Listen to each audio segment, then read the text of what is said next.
Hey there, it's Friday, November 11th, 2022. I'm at the Wildhorse Casino outside of Pendleton, Oregon. My name's Chris Rich. I'm a Christian, and I'm also a poker player. Now, it happens to be Veterans Day today, so happy Veterans Day to all you other veterans out there. I hope you're having a great day, and I'm hoping to have a great day as well as I go in here in a few minutes and play in a 1-3 no-limit cash game. So that'll be my play for today. Played the other day on Wednesday in a $230 buy-in.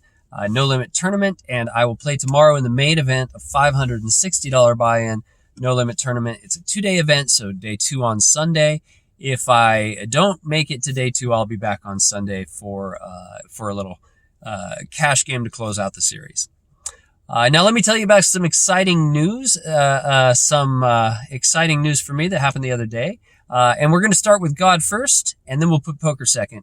I think that's the way it should be, and so I should practice that. So God first, I ran into 3 brothers of Christ the other day. It was great, and it was totally out of the blue, totally unexpected. So I'm on my way back from a tournament break, and I'm walking through the casino, and I hear somebody call out the name Chris, and I thought nothing of it. I thought at first, somebody just saw their friend Chris, and they're calling out to him. And then the person said, Chris Rich, and so I turned around, and there's 2 people there I haven't seen before, did not recognize, 2 guys, and they kind of motioned me over. And when I walked over, the one guy, his name's Clayton. He said, "Are you Chris Rich?" And I said, "Yes, I am Chris Rich. How do you know that?" And he said, "Well, I've seen you on your videos." I took a screenshot of it, and I was looking for you. He said to himself, when I go and play, because he plays in these tournaments, he said, when I go and play this time, I am going to make it a point to look for this guy. And if I see him, I am going to call out to him and, or introduce myself to him, or whatever it takes to get a moment with him. And I'm going to introduce myself. And so he did. And awesome. Thank you for doing that, Clayton. Now he was standing with a guy named Andy. Andy is also a Christian, so 2 brothers in Christ there, and they actually know each other but hadn't seen each other in about 18 years. So that's pretty awesome as well. Now we had the opportunity to talk for just a few minutes before the tournament got going again. And Clayton said, you're going to need to talk to this guy, Bill, before the tournament is over today, or before you go home today. So I'm going to introduce you, or I'm going to talk to Bill, and I'm going to make sure that you guys get an introduction. So that happened later on in the day. Bill came over, found me, and he introduced himself to me. And then later on in the day, right before I left, Bill and I got an opportunity to sit down for about 20 minutes, just introduce ourselves and talk about who we are and what's going on with both of us. And so Bill is another brother in Christ, and he's been active, at least in the Wildhorse casino area, although he doesn't live in this area. But he's been active in these tournaments and active in the poker world since about 2009, pretty strong. He said he's been playing before that for quite some time, but really active more 2009 onward. So Bill's working on a project which is really right in line with what I'm hoping to be involved with in this ministry. And that is that Bill is looking to set up an opportunity coming up, hopefully in the spring, that would allow us as brothers in Christ, as followers of Jesus, to come together in the morning before the main event, and to just kind of get the opportunity to introduce ourselves to each other, get to know each other for a few minutes, and also to open that up with a breakfast to those that are not Christian as well. So just an opportunity to let people know, hey, we're here at this tournament. We are Christians. We're just in this environment to let other brothers in Christ know that we're out there as well. So this is Bill's thing, Bill's project, and I am looking forward to backing him up and lending some support and helping him with whatever I can help out with in that realm as he works to get this thing going. And then I'm also looking forward to attending that. I think that's just going to be awesome and an awesome opportunity. And so just a really exciting Wednesday as far as God was concerned in my life. And Bill said, that as he's been trying to move forward with this, he's been having these doors open. And so this is just, I want to say thank you to God as well. So now moving on with what happened in my poker play. So my poker play was started out good. I was focused. I was playing decent, and two hands into the tournament. On the second hand of the tournament, I got Jack. Excuse me, I didn't get Jack. I got a 7-8 of spades, and I was about midway in position, and a couple callers before me, and so I limped in, and a couple more people limped around, and this guy under the gun, or not under the gun, excuse me. This guy in the small blind, he raised it. Several people folded to me, and I went ahead and called the raise. It wasn't a huge raise. And then other people folded around to him. Now the flop came down, and it gave me an open-ended straight flush draw. And this guy bet out, and I raised him, and he called.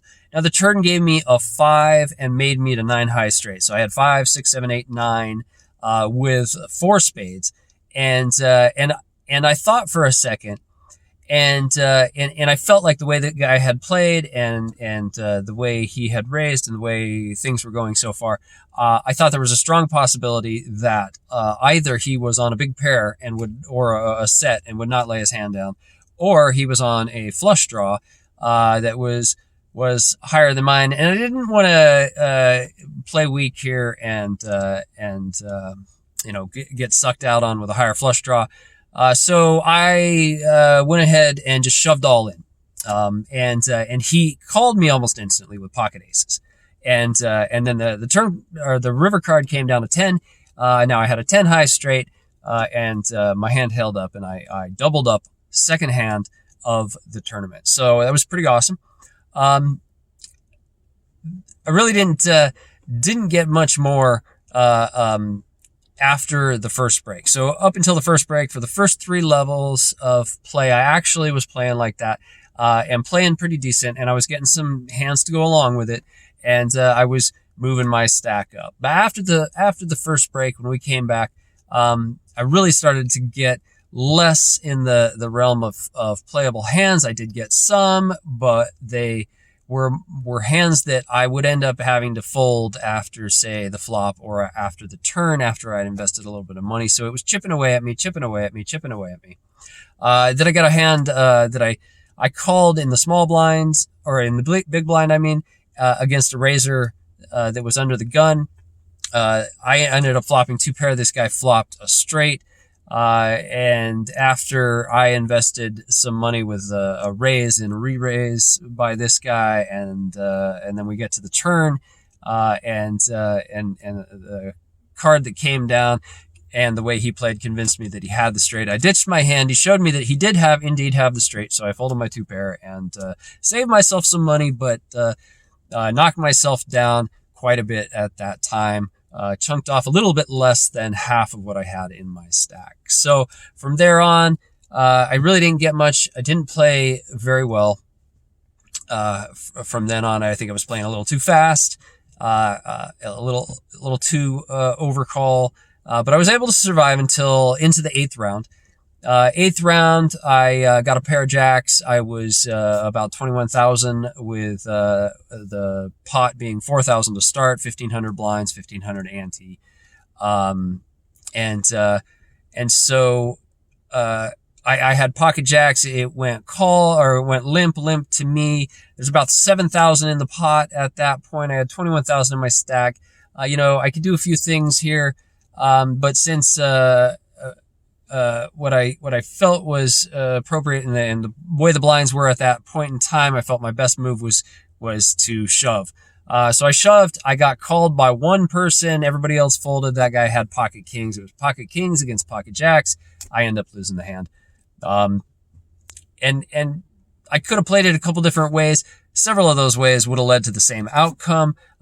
Basically, the way that wouldn't have led to the same outcome is if I just folded my jacks ahead of time, or if I limped, and then when the guy shoved, I folded my jacks. Because that guy had almost identical to what I had, and I'm pretty sure he would have shoved with his kings based on the amount of money that would have been in the pot. It'd been at 8,500 at that time, so kind of iffy on whether or not he would have shoved, but pretty sure that would have been his play. So that's how the tournament went. I got knocked out of the tournament, got right into a cash game, and then I end up throwing away 2 buy-ins in the cash game, so down another 300 there in the cash game over 3.5 hours. It was really uneventful. I really didn't get much. I did get some starting hands. There were lots of raising before the flop, so oftentimes it was a $15 bring-in before the flop. And several opponents, when we'd see the flops of multi-way pots, I was getting nothing that connected, basically, and so I was chunking away, $15 at a time, knocking my stack down. I had a few hands where I was able to make a move or two. The hand warranted it in the way people were playing, but those didn't come to fruition.